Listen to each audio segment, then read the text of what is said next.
The Kid LAROI, the boy who disappeared from hip hop. Y'all remember the Kid LAROI, right? I listen to Kid LAROI all the time, bro. His most recent song I listened to, the Coldplay, that was a pretty good song. I like that song. His album, The First Time, was also a pretty good album. But yeah, like, bro, basically disappeared off of TikTok. And I think I know what he's talking about. Like, the Kid LAROI is more pop now, more pop, more country. He he raps, but he doesn't really like do hip hop anymore. The last hip hop song I really heard from the Kid LAROI was a song that he had with Yachty. But other than that, he does not what you call do anything hip hop. The YouTuber is BlackySpeakz. Shout out BlackySpeakz. Y'all can't see me, can't see him because my camera's covering. But yeah, BlackySpeakz. Subscribe up to that man. That man makes amazing content. Man makes amazing content, bro. And just drag this over here. Boom, boom, boom, boom. And we gonna start the video. Years ago, you might remember how there was a young rapper and singer who was catching a lot of buzz within the rap world. His name was the Kid LAROI, and a lot of his early success came from his connection to the late Juice WRLD. But here's the thing, after going on to have one of the biggest songs in the world with Justin Bieber, something strange happened. Hip-hop stopped talking about him. He went from being Juice WRLD's protege in the rap scene to quietly shifting into the pop world where most hip-hop fans don't even check for him anymore. And that's what makes his story so interesting, because this... Yeah. Rest in peace, Juice WRLD. Juice WRLD was a legend. But even to this day, I have mixed feelings about his death, bro. Honestly feel like if dude did not panic and swallow the Percocets, he would still be alive with us right now, bro. He would still be alive with us right now. I don't even feel like he would have done really bad jail time. Like, you're famous, you have money, you can pay off stuff. Like, it's just drug possession, bro. You had mass drug possession. The most you would have done is like 8 years. It was like 8 years, because I don't think he was selling drugs. I don't think that he was distributing drugs. I think that there were his drugs, and that if he just would have calmed his ass down, he just would have done a couple years, bro. He just would have been fine. I wish he didn't swallow the Percocets, bro. I wish I was one of his friends on that plane, bro. I would have stopped him, like, bro, just stop. Nah, we're gonna do this time. We're gonna do this time together, bro. This isn't a case of someone falling off. On paper, LAROI is still massively successful, but his visibility in the culture he got to start in has faded. So, What really happened here? Let's talk about it together. Now, a lot of people recognize the face, the name, or both. The Kid LAROI, real name Charlton Howard, is a 22-year-old artist from Sydney, Australia. Music was always part of his world growing up. His mom was a talent manager with deep ties in the Australian music scene, and his dad briefly pursued a recording career before moving into music engineering and production, working with acts like Bardet and Delta Goodrem. LAROI himself got into hip-hop at an early age, listening to everything from Tupac, Lil Wayne, and Kanye West. By the time he was just 10 years old, he had already decided he wanted to make music for a living. Now, his mom was his biggest supporter, and she not only played his music around the house, but even stayed up late with him trying to track down contact info for rappers visiting Australia. W moms, bro. W moms. Oh yeah. That kind of support gave him the confidence to chase a dream most kids his age would have thought was impossible. And before anybody really knew his name, LAROI was out there hustling. He would literally wait outside hotels for big artists who came through Sydney, trying to get a chance to play them his music. At one point, he even sent a friend to play one of his songs for Sway Lee, and it worked. They connected, built a relationship, and eventually ended up... Sway Lee been in the game for so long, bro. The most recent song I keep replaying by him is that song Too Bizarre with him, Skrillex, and Sick Brain. I added it to my rock playlist, and I play it a lot to get myself hyped up and everything before working at my job. But yeah, it's a really good song. Collaborating years later. At the same time, he was recording raps over beats on his mom's phone and posting them to SoundCloud. That grind led him to place third in the 2018 Unearthed High Competition, a contest for high school artists run by Triple J, one of Australia's biggest radio stations, and that moment gave him his first bit of national spotlight. And by 15, he had already caught the attention of Lil Bibby, who signed him to Grade A Productions in partnership with Columbia Records. Lil Bibby stated that it only took about 5 seconds for him to know LAROI was special and even compared him to the first time he heard Juice WRLD's music. I'm in the office with one of my homies, and they played me 5 seconds of this song of Kid LAROI. Once I heard that, I'm like, I need this kid. So once I heard him do that, and they say you 15, I'm like I just knew. That same feeling of recognizing raw talent that... Bro, I remember the first time I heard Diva by the Kid LAROI, and I was instantly hooked, bro. I was like, this kid is talented, bro. Could be molded into something much bigger. And Grade A wasn't just any label. It was the same camp that discovered Juice WRLD. And Juice didn't just co-sign LAROI. He embraced him like a little brother, becoming a mentor for him during those crucial early years. And this is when things really started to take off, because that mentorship gave LAROI credibility and put him directly in front of Juice WRLD's rapidly growing audience. The greatest song by the Kid LAROI and Juice WRLD is Hate the Other Side, bro. I love that song, bro. I listen to that song unironically, like, whenever I get a chance to, bro. Like, I love that song, bro. It's in the rap world. However, when Juice WRLD tragically passed away in December 2019, LAROI not only lost a mentor, but also a big part of his identity in hip-hop. He dedicated songs to Juice and eventually appeared on the track Reminds Me of You. And around this time is when things got a little controversial, okay? The record dropped on the 1-year anniversary of Juice's passing, and a lot of fans felt like the moment was being used to push LAROI forward instead of simply honoring... Nah, it wasn't that. LAROI writes all his songs, bro. He actually takes the time to actually write his songs, bro. And that song genuinely came from the heart. I didn't have no hate towards it.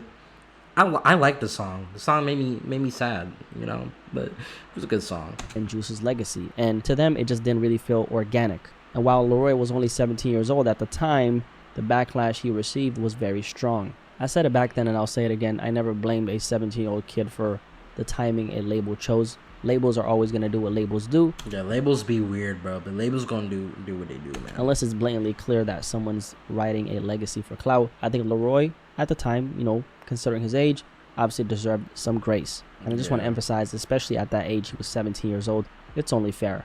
We all know how little control most young artists have over those kinds of decisions. If you hate the timing, 9 times out of 10...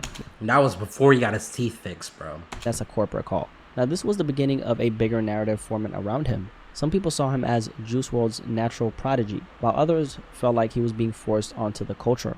Even with all the backlash, LAROI's career was moving very fast. His monthly listeners on Spotify skyrocketed to the point where he ended up surpassing Lil Uzi Vert. And then the conversation really exploded when people noticed that he had more monthly listeners than Kendrick Lamar himself, who at the time hadn't dropped a solo project in 4 years.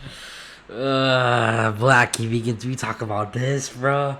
I thought we swept that under the rug, bro.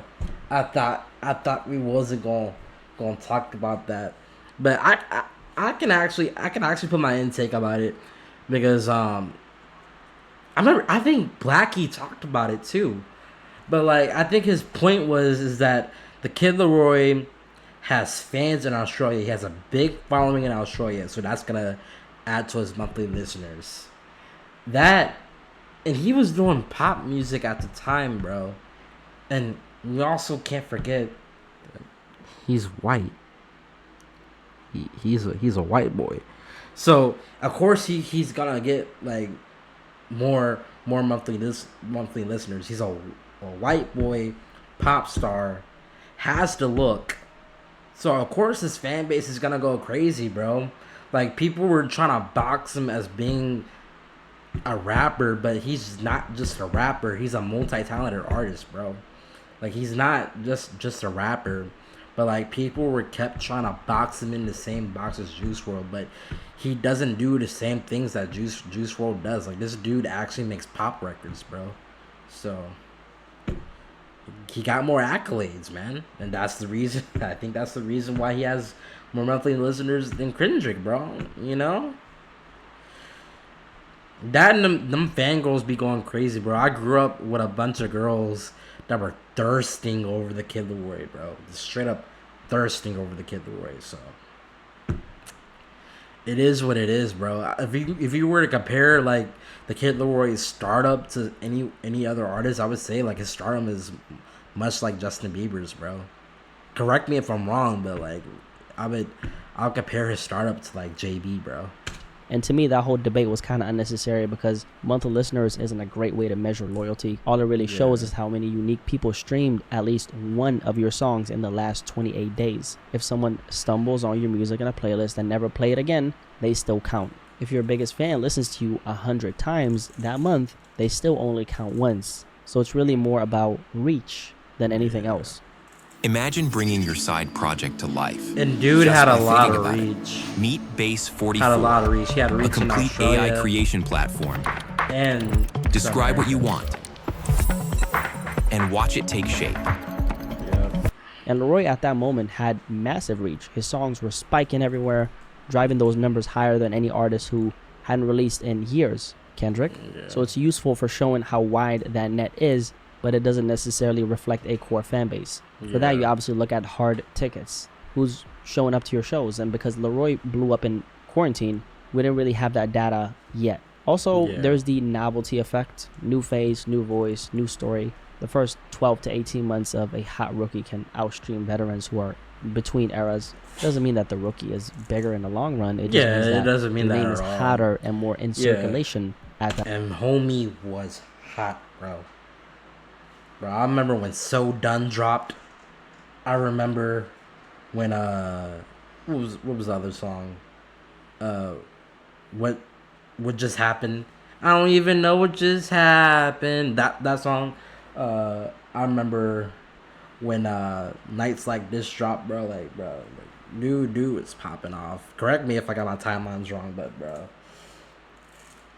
And then that was around the time the Fuck Love album was dropping, bro. Dude was going crazy. I think he deluxed the album like 3 times, bro. 3 times, and like each release was good, bro. The most slept on song that he has is Not Fair with him and Corbin, bro. Corbin is such a great artist, bro. I wish more people listen to him, man. But yeah, not fair. Not Fair was a really good slept on song. At time. But logic didn't stop comparisons. People were still shocked to see a teenager from Australia pulling in bigger numbers, streaming numbers, than icons like Kendrick. And that shock quickly turned into accusations. Was LAROI an industry plant? Was he being pushed by the machine? Bro grinded Or his was he whole simply entire that life to hot? get to where The he's at division was now. obviously clear because on one side you had fans calling him the next big thing. On the other, people dismissed his rise as manufactured. And honestly, at that particular time, I can see why the industry plant accusations kept coming up. LAROI was rising so fast that to a lot of people, it almost didn't really look real. But in reality, was like, that kind of momentum is exactly what happens when an artist hits the right moment with the right songs. On top of that, he was getting a heavy push from the industry, which only amplified the perception, right? But that push is also what introduced him to a wider audience, because many of the fans who ride for him today first discovered his name and face during that exact period where he was really exploding. Meanwhile, as the discourse was happening online, LAROI kept leveling up. He collaborated with Miley Cyrus, gained co-signs from Justin Bieber. I forgot about the Miley Cyrus became collab. his friend and mentor, and started making his way deeper into the pop world. At this point, he signed with Scooter Braun, one of the biggest. And that song with him and Justin Bieber, I need you to stay, need you to stay. I'm not even gonna try to sing it, but bro, that shit was fire. Bro. Managers in the music industry, and the longtime manager of Justin Bieber himself. Scooter's roster isn't small fish. I mean, we're talking about Justin Bieber, Ariana Grande, Demi Lovato. From a business lens, this move made a lot of sense. Grade A helped break him, but Scooter's world is built to scale a pop act globally. So the tension was, could that machine move as fast as LAROI wanted with him in the driver's seat? Now, just 3 months later, LAROI left Scooter's camp. Reports said it was because Brown promised to be directly involved, but he wasn't. And LAROI also had issues with decisions being made without his input. He then moved on to work with talent manager Adam Leber, only to eventually return to Brown for a period of time. And all this behind-the-scenes chaos showed how messy the business side of things were for LAROI at the time, even while his popularity was skyrocketing.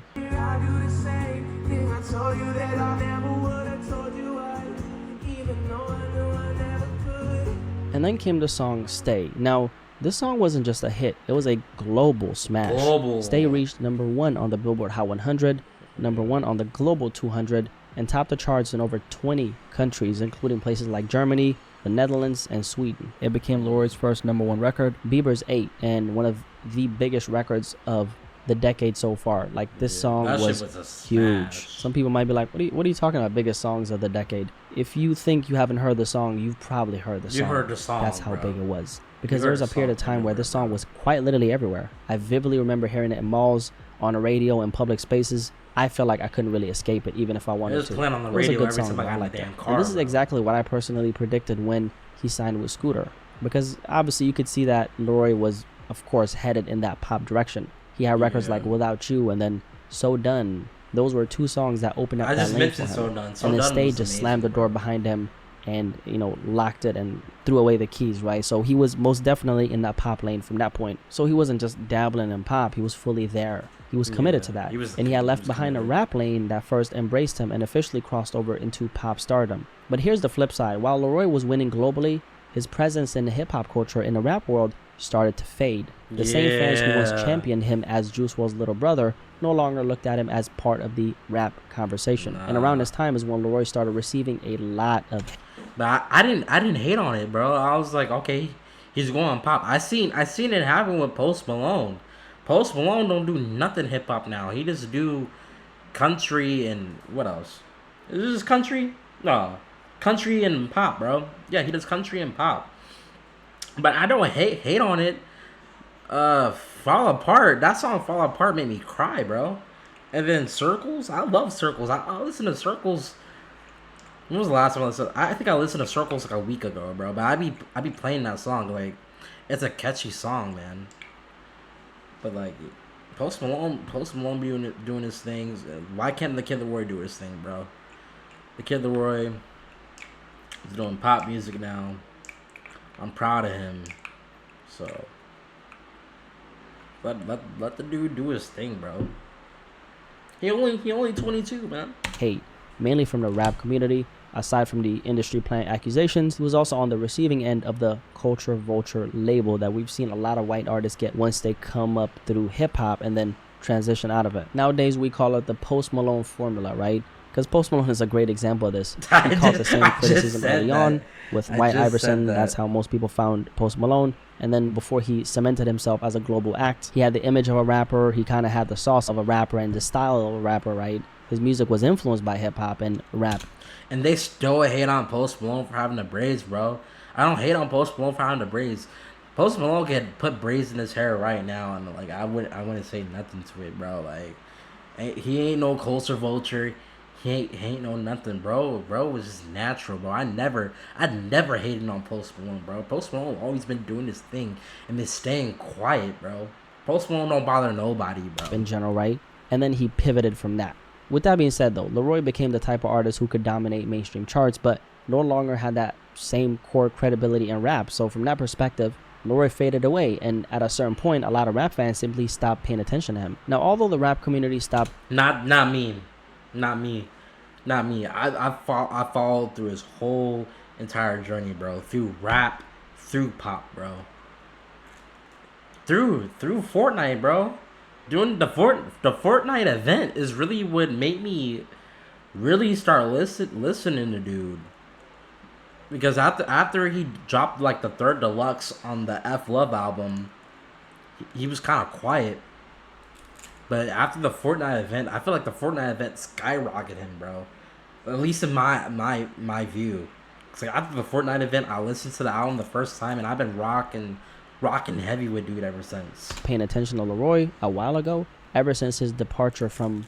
There's a creative side hustle almost nobody's talking about, and it's not content creation, being a YouTuber or a streamer or freelancing. It's rap. Voice acting. LAROI has actually made a massive mark in the pop world. It was really after Stay that things went to a whole new level. That record alone did billions of streams and cemented him as a young global superstar. But even outside of Stay, he stacked multiple other hits that kept his momentum alive. And for all the monthly listeners, fanatics out there, I mean, he's actually sitting at over 40 million today, which is insane, right? He's dominating. That puts him in the 90 most streamed artists in the world right now on Spotify. Crazy. And then when you bring concerts into the conversation, that's where it gets even more real, because streams can be debated, playlists can inflate numbers, but you can't fake people showing up. And LAROI actually sold out nearly 30,000 fans in his hometown of Sydney last year, which I was very surprised to hear this. I'll be honest with you. I knew that he was successful, but I didn't know he could do 30,000. That's a lot, man. That's literally a stadium crowd. Like, that's insane to me because I did not know he had that kind of pull. I think it's interesting to see how someone who was once considered Juice WRLD's protege is now standing fully on his own. He went from being introduced as Juice WRLD's little brother to becoming one of the biggest young pop stars in the world, right? And while hip-hop may have stopped checking for him, the numbers don't really lie. It looks like the Kid LAROI ended up finding his lane, and he's thriving in it. And although I'm not the biggest fan of his music, I like a few of his songs. You gotta salute the work. You gotta salute the success. Because there's a lot of rappers in that lane. Yeah. I feel like the best way to become a fan of somebody is to listen to their albums, bro. Like, even with Trippie Redd, bro, when Trippie Redd be dropping, well, his singles been hitting lately.